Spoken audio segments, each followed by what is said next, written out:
Hello student, एक बार फिर आपका स्वागत है इस क्लास में जिसमें हम लोग पढ़ रहे हैं क्लास 8 के गणित मंत्र की वर्कबुक अर्थात यूपी बोर्ड क्लास 8 मैथमेटिक्स की कार्य पुस्तिका, जिसका चैप्टर हम लोग आज पढ़ेंगे नया 13 चैप्टर यानी व्रत और चक्रीय चतुर्भुज। 13 चैप्टर में हम लोग सीखेंगे व्रत क्या होता है, फिर व्रत के अंदर एक आकृति बनती है जो चतुर्भुज होता है, उसी को हम चक्रीय चतुर्भुज कहते हैं। तो सबसे पहले हम लोग व्रत और चक्रीय चतुर्भुज की कॉन्सेप्ट को समझते हैं। आफ्टर दैट हम चलते हैं इसकी कार्य पुस्तिका की एक्सरसाइज पर। तो व्रत के 3-4 पॉइंट होते हैं जिनको पहले हमें समझना है। इस प्रकार से एक 2D आकृति ये व्रत होती है। ये जो आपको एक लाइन दिखाई दे रही है, ये आपके व्रत की परिधि बोली जाती है, सरकमफ्रेंस। सभी चीजों के नाम पता होने चाहिए। इसको कहते हैं परिधि, इंग्लिश से कहेंगे सरकमफ्रेंस। और ये सेंटर पॉइंट होता है इसका, ये केंद्र बिंदु कहलाता है, सेंटर या केंद्र। ये दो चीजें क्लियर हो गई कि किसी व्रत का केंद्र क्या होता है और परिधि क्या होती है। तीसरी चीज, अब ये इस प्रकार से हमारा व्रत है, तो केंद्र से परिधि के बीच की दूरी, ये इस डिस्टेंस को हम लोग कहते हैं व्रत की त्रिज्या, या इंग्लिश में इसको कहते हैं रेडियस। रेडियस तीसरी चीज आपकी क्लियर हो गई। दूसरी चीज, ये आपका सर्किल है यानी व्रत है, ये इसका सेंटर है यानी केंद्र, और एक ऐसी लाइन जो परिधि से परिधि को तो हम मिला रहे हैं लेकिन केंद्र से होकर के नहीं जा रही है, तो ये इसकी क्या कहलाती है? इसका नाम होता है जीवा। जीवा कहेंगे, या इंग्लिश में इसको हम लोग कहते हैं कॉर्ड, CHORD, कॉर्ड। क्लियर? एक एक चीज को समझते चलिएगा। अब इस प्रकार से ये आपका सर्किल यानी व्रत है और ये इसका सेंटर पॉइंट है। अब हम इस प्रकार से इसमें लाइनें खींच रहे हैं, यानी ये सभी हम जीवा ड्रॉ कर रहे हैं। ये जितनी भी हम लाइंस ड्रॉ कर रहे हैं ये सब इसकी व्रत की जीवाएं हैं, यानी इंग्लिश में इसको कॉर्ड्स कह सकते हैं। एक जीवा इसके सेंटर से होकर के जा रही है, तो आप देखिएगा जो जीवाएं इसके केंद्र के नजदीक में है उनकी लंबाई अधिक होगी, और जो सेंटर पॉइंट से दूर हटती चली जा रही है उनकी लंबाई कम होती चली जा रही है। तो एक व्रत के अंदर इस प्रकार से हम असंख्य जीवाओं को खींच सकते हैं, ये सभी जीवाएं। लेकिन आप ध्यान से देखिएगा, एक जीवा जो व्रत के केंद्र से होकर जा रही है वो सबसे लंबी जीवा है। इसी सबसे लंबी जीवा को हम लोग व्रत का व्यास कहते हैं। व्रत का व्यास, या इंग्लिश में इसी को कहते हैं डायमीटर। डायमीटर क्लियर हुआ? तो व्रत का व्यास क्या होता है? यानी व्रत की कोई सबसे लंबी जीवा जो होती है वही व्रत का व्यास होती है, अर्थात वो है जीवा जो व्रत के केंद्र से होकर के जाती है, व्रत का व्यास कहलाती है। और नेक्स्ट पॉइंट ये है, इस प्रकार से एक सर्किल है आपका और ये इसका सेंटर पॉइंट, ये एक जीवा है, ये सेंटर पॉइंट C है या O कह सकते हो। ये जीवा कोई AB है, और सेंटर पॉइंट से अगर हम कोई परपेंडिकुलर गिराते हैं यानी लंब, जो जीवा पर लंब 90 डिग्री का एंगल बनाता है, तो ऐसी स्थिति में जीवा आपका C और ये मान लियो AB और ये L है, तो जीवा यहां से डिवाइड हो जाती है, यानी जीवा की लंबाई AL और LB ये दोनों बराबर पार्ट हो जाएंगे। अगर हम ये मान के चलें कि AB की लंबाई 8 सेंटीमीटर है, तो AL बराबर 4 सेंटीमीटर होगा और LB इक्वल टू भी 4 सेंटीमीटर होगा। तो वृत्त के केंद्र से जीवा पर गिराया गया लंब जीवा को दो भागों में डिवाइड करता है। ये आपके इससे रिलेटेड बहुत से क्वेश्चन पूछे जाएंगे। ठीक, अब क्वेश्चन किस प्रकार से पूछे जाएंगे? मान लीजिएगा ये जीवा यहाँ से यहाँ तक की दूरी हमने कह दिया ये 4 आ रही है, और हम ये कहते हैं कि ये वृत्त के केंद्र से यहाँ L पॉइंट तक की दूरी 3 है, तो आप बताइएगा वृत्त की त्रिज्या कितनी है? त्रिज्या का मतलब केंद्र से परिधि के बीच तक की दूरी त्रिज्या होती है। तो अब यहाँ पर एक पाइथागोरस थ्योरम का यूज होगा। जब भी आप व्रत पढ़ेंगे, व्रत और जीवा के बारे में पढ़ेंगे, तो आपको पाइथागोरस थ्योरम की भी जानकारी अच्छे से होनी चाहिए। तो पाइथागोरस थ्योरम क्या है?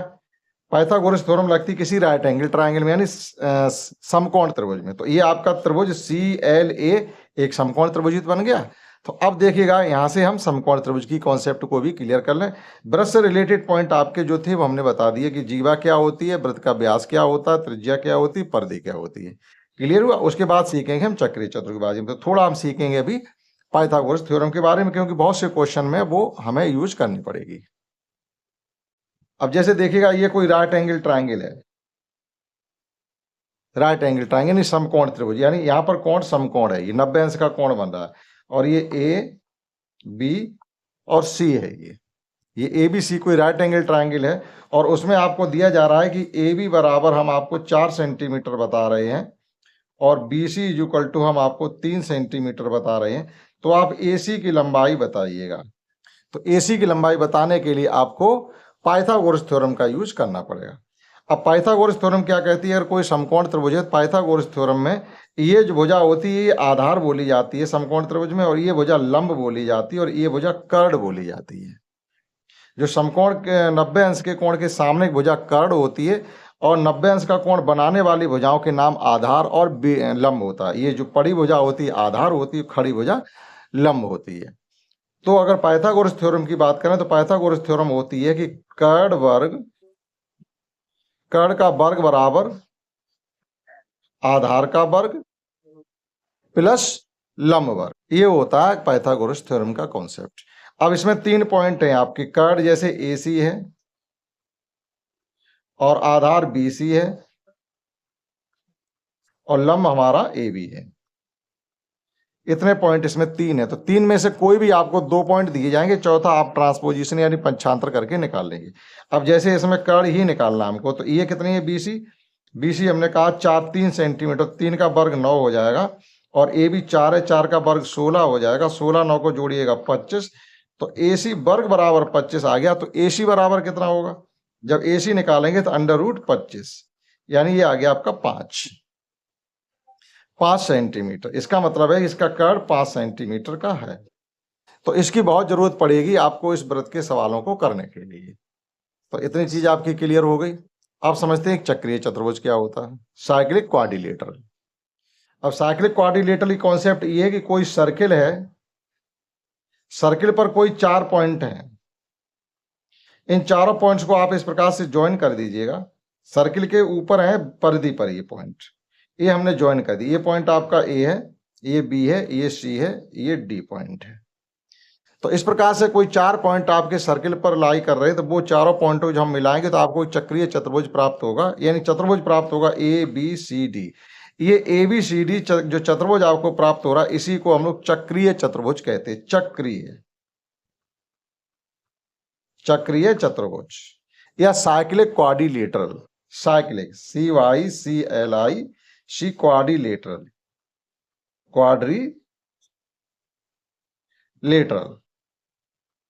ये आपका चक्रीय चतुर्भुज होता है। अब चक्रीय चतुर्भुज की एक मेन कॉन्सेप्ट क्या वो आपको पता होनी चाहिए कि इसके जो सम्मुख कोण होते हैं, सम्मुख कोण से मतलब है ए कोण के सामने का कोण सी कोण है और बी कोण के सामने का कोण डी कोण है। इनमें क्या रिलेशन होता है, चक्रीय चतुर्भुज के सम्मुख कोण संपूरक होते हैं, अर्थात अगर आप कोण ए और डी का एडिशन करें, ए और सी का, कोण ए प्लस कोण सी, अगर आप इन दोनों कोणों का जोड़ करेंगे तो हमेशा 180 अंश ही आएगा। अब इनमें से कोई एक कोण अगर आपको बता दिया जाए तो दूसरा आप तुरंत बता सकते हैं। मान लीजिए बताइए एक कोण हमने 50 डिग्री का बता दिया है, दोनों का योगफल 180 है, तो निश्चित रूप से सी कोण 130 डिग्री का होगा। इसी प्रकार से कोण बी और प्लस कोण डी, इन दोनों कोणों का योगफल भी 180 अंश होगा। तो चक्रीय चतुर्भुज के सम्मुख कोण संपूरक होते हैं, इस चीज की हमें केवल जानकारी होनी चाहिए। और चक्रीय चतुर्भुज होता क्या है कि उसके चारों पॉइंट सर्किल के परिधि पर होने चाहिए, कोई पॉइंट अंदर या बाहर अगर है तो चक्रीय चतुर्भुज नहीं होगा। ऐसे भी सवाल आपसे अभी चैप्टर में पूछे जाएंगे। तो इतनी कॉन्सेप्ट थी हमारी सर्किल की और चक्रीय चतुर्भुज की। अब आइए करते हैं इसकी एक्सरसाइज को, और कंप्लीट चैप्टर हम लोग करेंगे, थोड़ी बड़ी क्लास हो सकती है। अब यहाँ पर देखिएगा थोड़ा संक्षिप्त परिचय दिया गया, लगभग पॉइंट हमने आपको बता दिए, लेकिन फिर भी एक बार रिवाइज कर लेते हैं कि वृत्त के केंद्र से, वृत्त का केंद्र ये, वृत्त के केंद्र से जीवा ए बी पर डाला गया लंब जीवा को 2 बराबर भागों में बांटता, हमने आपको बता दिया, अर्थात AM बराबर BM होगा। इसी प्रकार से अब इसका कन्वर्जन पॉइंट है, यानी यहाँ जो कहा गया उसका उल्टा यहाँ कह रहे, अगर हम जीवा वृत्त के केंद्र से जीवा के मध्य बिंदु से एक लाइन को मिलाते हैं तो निश्चित रूप से वह लाइन जीवा पर लंबवत होगी, अर्थात यहाँ पर 90 अंश का कोण बना रही होगी। तीसरा पॉइंट ये, कोई 2 जीवाएं हैं जो वृत्त के केंद्र से बराबर दूरी पर है, जैसे AB और CD जीवा वृत्त के केंद्र O से बराबर दूरी पर है, तो यहाँ पर कोण भी बराबर जीवाएं बना रही होंगी।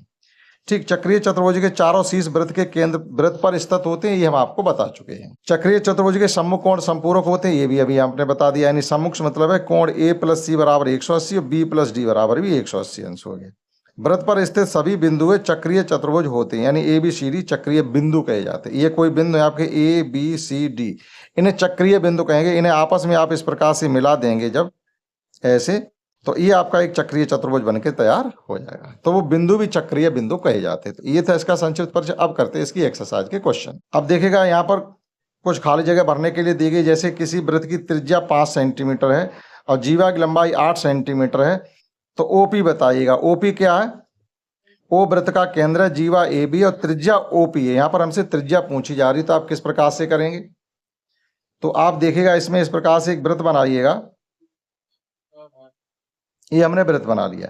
ये जीवा AB है जिसकी लंबाई 8 सेंटीमीटर है। ठीक, O वृत्त का केंद्र है और ये OP इसकी त्रिज्या है और त्रिज्या OP है। अब यहाँ पर लंब OP लिख रहे हैं, यहाँ त्रिज्या OP लिख रहे हैं। ये जो लंब वो है आपके त्रिज्या, ये इस पर ये OP है। ठीक है, ये OP हो गया। तो इसमें देखिएगा ये त्रिज्या OA है, ये त्रिज्या है, ये O पॉइंट, ये OA त्रिज्या है, ये OP इस पर लंब है। तो हमें यहाँ पर देखो त्रिज्या 5 सेंटीमीटर दी गई है, जीवा 8 सेंटीमीटर दी गई है, तो AP कितनी रह जाएगी? आधी रह जाएगी। जैसे एक बार समझिएगा, जैसे आपसे ये कहा जा रहा है कि एक इस प्रकार से वृत्त है। ठीक, वृत्त की ये जीवा AB है जिसकी लंबाई 8 सेंटीमीटर है। ये वृत्त का केंद्र है, केंद्र से ये बिंदु हमने P मिलाया है और ये OA है। तो आपसे जो यहाँ क्वेश्चन में पूछा जा रहा है, वृत्त की त्रिज्या 5 सेंटीमीटर है और ये 8 सेंटीमीटर, तो AP कितनी रहेगी? 4। आपको बताना है कि OP कितनी है। तो पाइथागोरस थ्योरम का यूज करेंगे हम लोग। यहाँ पर देखो ये राइट एंगल ट्राइंगल आपका OPA, एक ये समकोण त्रिभुज बन गया। अब जब ये समकोण त्रिभुज बन गया तो पाइथागोरस थ्योरम का यूज करेंगे। यानी हमको क्या लिखना? AO² बराबर OP² प्लस AP²। बस ये हमको पता होना चाहिए। कर्ण वर्ग बराबर लंब वर्ग प्लस आधार वर्ग, ये हो गया। अब देखिएगा ये AO दिया गया 5, 5 का वर्ग 25 हो गया। OP हमको पता करनी है और ये 4 है। ये पूरी 8 थी तो ये रहेगी 4, जीवा 8 थी यहाँ से यहाँ तक, तो AP 4 रहेगी। 4 का वर्ग 16 हो जाएगा। 16 इधर आके घटेंगे, 16 25 में से 16 जाएंगे तो 9 बचेगा और ये OP² रहेगा। ठीक, अब OP² बराबर 9 है तो OP कितना आ जाएगा? OP आ जाएगा √9, यानी वर्गमूल 9। 9 का वर्गमूल होता 3। तो जो वृत्त के केंद्र और जीवा के जो बीच की दूरी है वो 3 सेंटीमीटर है। इस प्रकार से इस क्वेश्चन को आप करेंगे अपनी किताब पर या कॉपी पर, आप नोट कर सकते हैं। ठीक, तो ये कितनी निकल के आई हमारी? 3। ठीक है, हमने समझा दिया आपको। अब इसी प्रकार से देखोगा ये वृत्त दिया गया आपका, वही चित्र जो हमें बनाना था, बनाना नहीं चाहिए था, इसी संबंधित 3 सवाल हम यहाँ कर देते। तो ये देखिएगा ये आपकी अब यहाँ चेंज है। यहाँ पर जीवा 6 सेंटीमीटर है, ये B पॉइंट है। जीवा यहाँ 6 सेंटीमीटर, तो AP कितनी रह जाएगी? 3 सेंटीमीटर। और OP भी हमको दी गई है 3 सेंटीमीटर ही दी गई। देखो OP ये लिखा हुआ OP, तो ये तो आपकी 4 सेंटीमीटर, सॉरी ये 4 दी गई। तो यहाँ भी पाइथागोरस थ्योरम लगाएंगे। 4 का वर्ग करेंगे 16, 3 का वर्ग करेंगे 9, 16 9 25, 25 का वर्गमूल लेंगे, वापस ये आ जाएगी 5 सेंटीमीटर। पाइथागोरस थ्योरम लगा के आप मौखिक भी कर सकते हैं, कोई ज़्यादा माथा पच्ची करने की जरूरत नहीं है। अब फिर हम एक वृत्त बनाते हैं इसका आपका। तो अब की बार जीवा की जो वृत्त की त्रिज्या है वो 13 सेंटीमीटर, ये इस प्रकार से ये 13 है और ये जो दूरी है वो 5 दी गई है। तो आपको ये बतानी यहाँ से यहाँ तक की दूरी। तो 13 का वर्ग होता है 169, मौखिक कर लीजिएगा। उसमें से 5 का वर्ग 25 घटा देंगे तो 144 बचेंगे। 144 का वर्गमूल लेंगे तो ये आ जाएगा आपका 12। तो ये आप 12 भर देंगे आप। ठीक, यहाँ पर 5 बार आ जाएगा। इस प्रकार से पहला क्वेश्चन हो गया। अब देखिएगा दूसरा क्वेश्चन बहुत बड़ा है और बहुत ही अच्छा क्वेश्चन, एक एक करके सभी सवाल समझते हैं। थोड़ा जल्दी जल्दी भी करेंगे। वृत्त के केंद्र और जीवा के मध्य बिंदु को मिलाने वाली रेखा जीवा पर लंबवत होती है और जीवा को 2 भागों में बांटती है, यानी दोनों पॉइंट ही हमारे सही हैं। वृत्त की किन्हीं 2 जीवाएं जो केंद्र के निकट होती हैं, जो जीवाएं केंद्र के निकट होती हैं वो उनसे बड़ी होती हैं जो केंद्र से दूर होती हैं, वह दूरस्थ जीवा से बड़ी होती हैं। आप जितने वृत्त के केंद्र के पास रहेंगे उतने ही जो जीवा केंद्र के पास होगी वो जीवा केंद्र से दूर वाली जीवाओं से बड़ी हो तो ये बड़ी पर चिन्ह कर दीजिएगा। यदि किसी वृत्त में जीवाएं ए बी और सी डी दो केंद्र पर अंतरित कोण बराबर हैं, अब दो जीवाएं हैं केंद्र पर बराबर कोण अंतरित कर रही है, इसका मतलब उन जीवाओं की लंबाई भी बराबर होगी। वृत्त के केंद्र ओ त्रिज्या आर, जीवा केंद्र ओ है, त्रिज्या आर है, जीवा एक 6 सेंटीमीटर है और जीवा पर लंब ओ एम है। तो ए एम बताइएगा। ये चित्र बना हुआ है, आपको चित्र नहीं बनाना है। यहाँ पर देखिएगा ये जीवा की लंबाई 6 सेंटीमीटर है, तो ए एम कितनी रह जाएगी 3। ए एम किसके बराबर है, तो ए एम 3 हो जाएगा। ए एम से मतलब है ए बी का आधा 3 सेंटीमीटर। वृत्त की दो समान जीवाएं द्वारा केंद्र पर बराबर कोण बनाए जाते हैं। वृत्त की कोई दो समान जीवाएं हैं तो केंद्र पर वह समान कोण अंतरित कर रही होंगी। यहाँ पर चित्र दिया गया, यहाँ केंद्र से जीवा की दूरी 3 है, जीवा 8 है, तो आपसे त्रिज्या पूछी जा रही ए ओ ई। तो ये 4 बचेगी। 4 3 में क्या संबंध होता है, 4 का वर्ग 16, 3 का वर्ग 9, 16 9 25 का वर्गमूल लेंगे तो ये 5 आ जाएगा। पाइथागोरस थ्योरम लगा के करेंगे। इसी प्रकार से अगला यहाँ पर एक चित्र बना हुआ है। अब देखो इसमें पूछा गया जीवा ए बी की लंबाई बताओ। ये जीवा ए बी है, जीवा भी है और वृत्त का व्यास भी, दोनों ही चीजें हैं, तो उसकी लंबाई हमको बतानी। तो आप एक तरीके से ये देखिएगा, ये 60 अंश का कोण है और ये वृत्त का केंद्र ओ माना जाएगा। भले उन्होंने यहाँ पर कहा नहीं, लेकिन ये ओ है तो वृत्त का केंद्र ही होगा। तो ये ओ सी और ओ बी ये क्या होंगी, ये वृत्त की त्रिज्याएं, और त्रिज्याएं एक ही वृत्त की समान होती है। इसका मतलब त्रिभुज ओ सी बी समद्विबाहु त्रिभुज है। तो समद्विबाहु त्रिभुज अगर है तो कोण सी और कोण बी बराबर होंगे। एक कोण 60 है, एक कोण ये है, तो मान लो ये कोण x है, ये भी कोण x है। x और x को जोड़ेंगे तो 2x हो जाएगा, 60 जोड़ेंगे जैसे 2x प्लस 60, ये तीनों कोणों का योगफल तो 180 के बराबर होगा। अब यहाँ 2x बराबर क्या हो जाएगा, 180, 60 कम करेंगे 120, 120 में 2 का भाग देंगे तो ये भी आ जाएगा 60। यानी किसी त्रिभुज के तीनों कोण 60-60 डिग्री के हैं तो कोण कैसा होगा, समबाहु त्रिभुज होगा। इसका मतलब है कि जब BC 5 है तो OC भी 5 होगी और OB भी 5 होगी। तो OB जब 5 है तो इधर भी 5 हो जाएगी। 5 ये और 5 ये मिलकर के वृत्त की जो ये जीवा AB की बात करें वो 10 सेंटीमीटर होगी और 10 सेंटीमीटर का इसमें कोई विकल्प नहीं है। यहाँ भी एक चित्र दिया गया, यहाँ पर पूछा जा रहा है कि कोण PRQ कौन सा है, कितना होगा PRQ।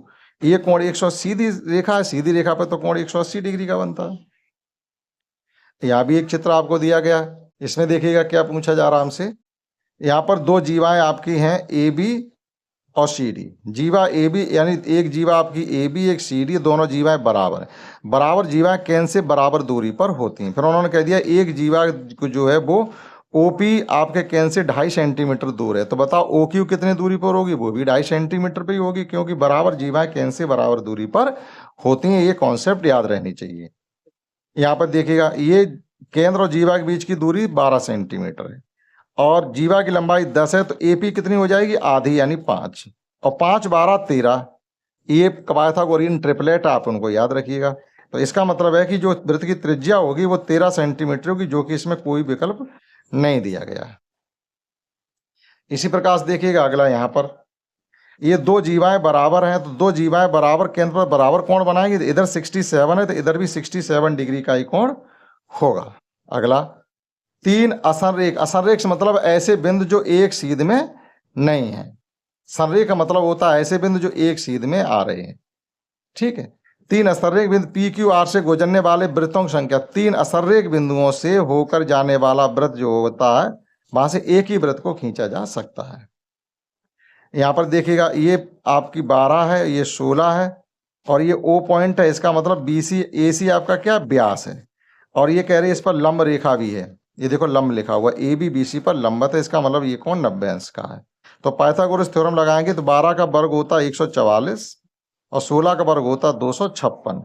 इनको आप जोड़िएगा तो ये 6 4 10 हो जाएंगे, 5 4 9 1 10 हो जाएंगे, 2 1 3 4 400 का आप वर्गमूल लेंगे तो 20 आ जाएगा, जो कि इसमें कोई नहीं है। वृत्त की त्रिज्या ये टोटल 20 आएगी, AC 20 आएगी, लेकिन त्रिज्या तो आधी हो जाएगी यानी 10।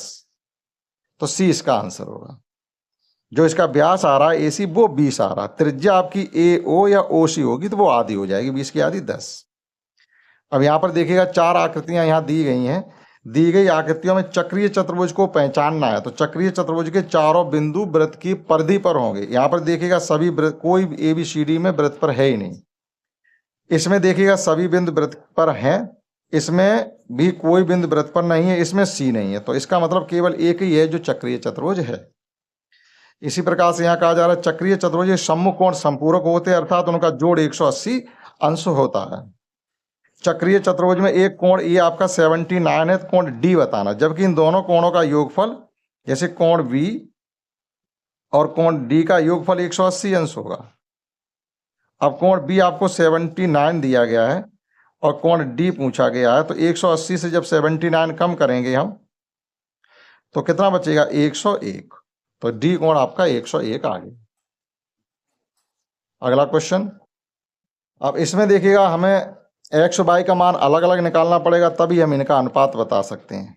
तो देखिएगा इन दोनों कोणों को जोड़िएगा, 7x प्लस वाई, तो ये 7x प्लस वाई ये हो गया आपका 180 अंश, और 4x plus 5y 4x plus 5y ये भी हो गया आपका 180 अंश।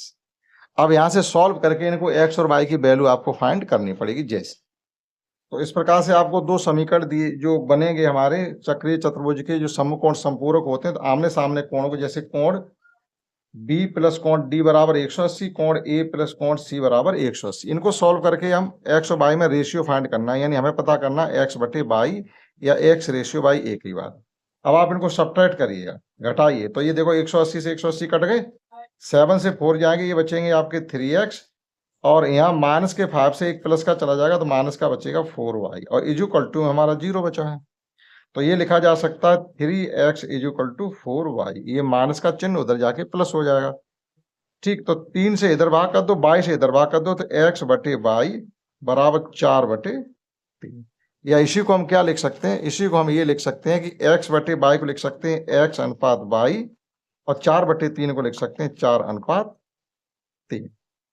तो एक तरीके से जो x और y में अनुपात है वो 4 अनुपात 3 रहेगा, 4 अनुपात 3 वाला विकल्प आपका बी सही होगा। इसमें यहाँ पर जो आपका विकल्प आएगा वो बी सही आएगा।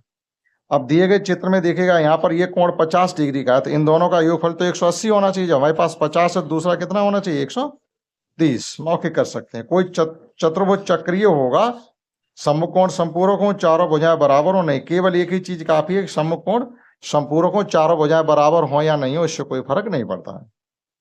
अब यहाँ पर देखिएगा चतुर्भुज ABCD, ये कह रहे क्या चतुर्भुज ABCD, तो चतुर्भुज ABCD कैसा है, यहाँ पर ये देखिएगा सम्मुख कोण 180 डिग्री अगर हो रहे हैं, सम्मुख कोण 180 और 110 और 70 180 हो रहा, सम्मुख जो ये चतुर्भुज है वो चक्रीय चतुर्भुज होगा, ना वर्ग चतुर्भुज या आयत, इनमें से कुछ नहीं होगा, चक्रीय चतुर्भुज होगा।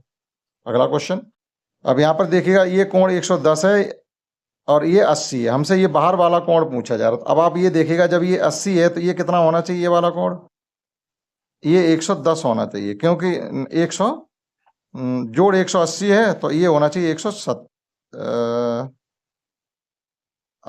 होना चाहिए, जोड़ 180 करना है, तो अगर ये 80 है तो ये 100 हो गया। जब ये 100 है तो एक लाइन पर इस प्रकार से जो कोण बनते हैं वो कैसे होते हैं, लीनियर पेयर होते हैं। अगर एक कोण मान लीजिएगा 100 है तो दूसरा इधर जो बचेगा वो 80 बचेगा, तो जो ये है वही बाहर का कोण होगा 80 डिग्री।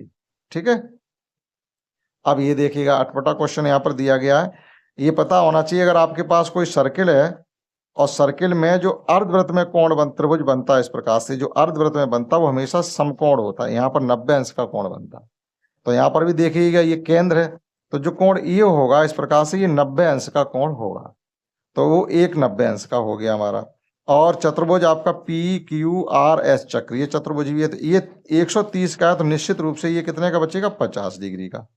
अब एक त्रिभुज के अंदर एक 90 अंश का कोण है, एक 50 का है, तो ये कितने का रहना चाहिए 40 का, क्योंकि तीनों का मिलकर के जोड़ 180 होना चाहिए, तो ये हो गया आपका 40। अब हमसे पूछा क्या जा रहा है, हमसे पूछा जा रहा है कोण QPR 40 ही आ गया, हो गया 40A, जो पूछा जा रहा था वो निकल गया।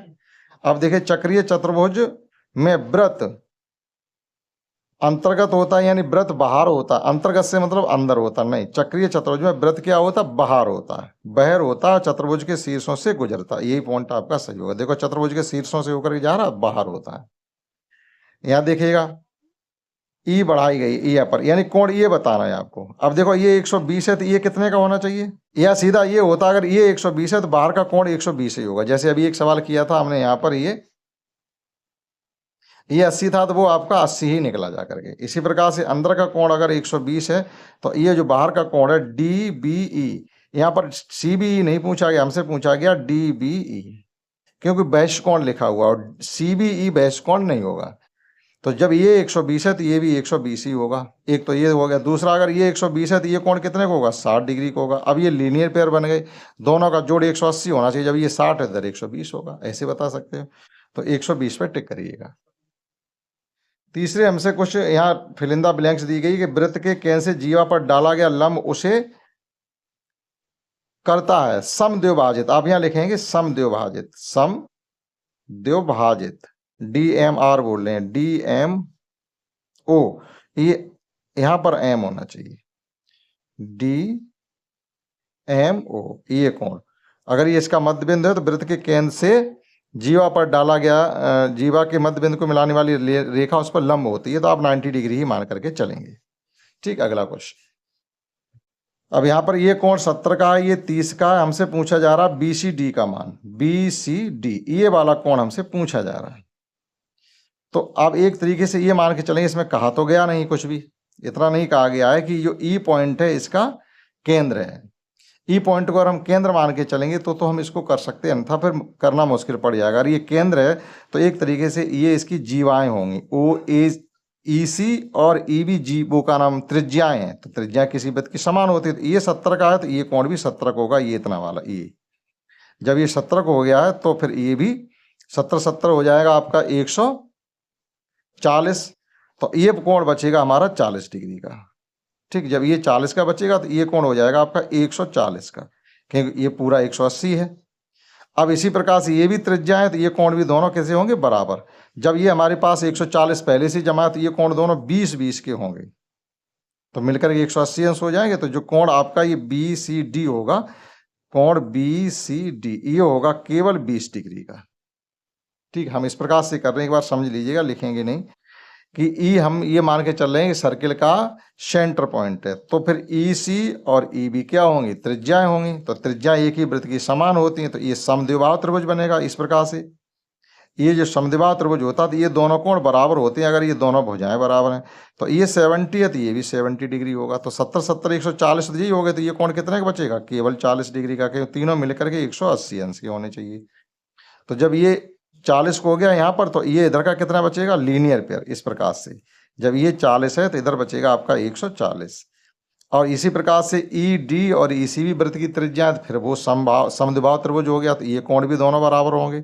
हमारे पास 140 तो है ही जमा में, और x प्लस x वो मान लीजिएगा, ये भी 180 अंश हो गए। तो ये बचेगा कितना, 180 में से 140 कम करेंगे तो ये बचेगा जाकर के 40। 2x बराबर 40 तो x बराबर 20। तो ये जो कोण हमारा निकलेगा जाकर के वो 20 निकलेगा। और हमसे पूछा जा रहा है BCD, तो 70 ये है और 20 ये है, तो इसमें 70 और जोड़िएगा अभी, तो 70 और 20 ये कोण निकलेगा जाके आपका 90 डिग्री। ठीक है, ये 70 है और ये आपका 20 निकाला हमने, तो ये कोण पूरा हमारा 90 डिग्री होना चाहिए। एक जीवा हमारी 6 सेंटीमीटर है, एक जीवा हमारी 8 सेंटीमीटर है।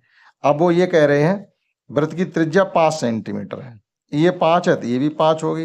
अब पाइथागोरस थ्योरम जब हम इस त्रिभुज में लगाएंगे, इसमें O ये मान लीजिएगा M और ये F लिखा हुआ है, OMA में। तो जब ये 5 है ये 3 है तो ये निश्चित रूप से OM कितनी होगी, पाइथागोरस थ्योरम से OM निकालेंगे आप। अब इसमें आ जाइएगा, ये 4 है और ये 5 है, तो निश्चित रूप से OF कितनी निकलेगी जाके, पाइथागोरस थ्योरम से OF निकलेगी जाके 3 सेंटीमीटर। पाइथागोरस थ्योरम लगा के आप कर सकते, आसान है। नेक्स्ट, और इस चैप्टर का लास्ट क्वेश्चन छोटा था तो हमने पूरा एक बार में बताने की कोशिश की है। ये आपको चित्र दिया गया एक, और इसमें ये कह रहे हैं कि ABC ये समबाहु त्रिभुज है। समबाहु त्रिभुज से मतलब है कि उसके तीनों भुजाएं बराबर हैं, और जब किसी त्रिभुज की तीनों भुजाएं बराबर होती हैं तो तीनों कोण भी बराबर होते हैं। ये भी 60 होगा, ये भी 60 होगा और ये भी 60 होगा। तो कोण A 60 हो गया हमारा कि नहीं हो गया। अब उसको क्या किया उन्होंने, एक C पॉइंट इधर ले लिया, तो ये आपका ABCD ये चक्रीय चतुर्भुज हो गया। तो चक्रीय चतुर्भुज में समकोण समपूरक होते हैं। तो जब ये 60 है तो निश्चित रूप से इन दोनों का योगफल 60 होना चाहिए। तो कोण ए प्लस कोण सी बराबर 180। कोण ए हमारे पास 60 है तो कोण सी कितना निकलेगा जाके 180 में से आप 60 कम कर दीजिएगा तो ये बचेगा जाकर के 120। तो जो कोण सी होगा जाकर के वो निकलेगा 120 डिग्री। तो इस प्रकार से हमने अपनी तरफ से पूरे चैप्टर आपको समझाने की कोशिश की। आशा करता हूँ आप समझ पाए होंगे। इस क्लास में इतना ही। That's all.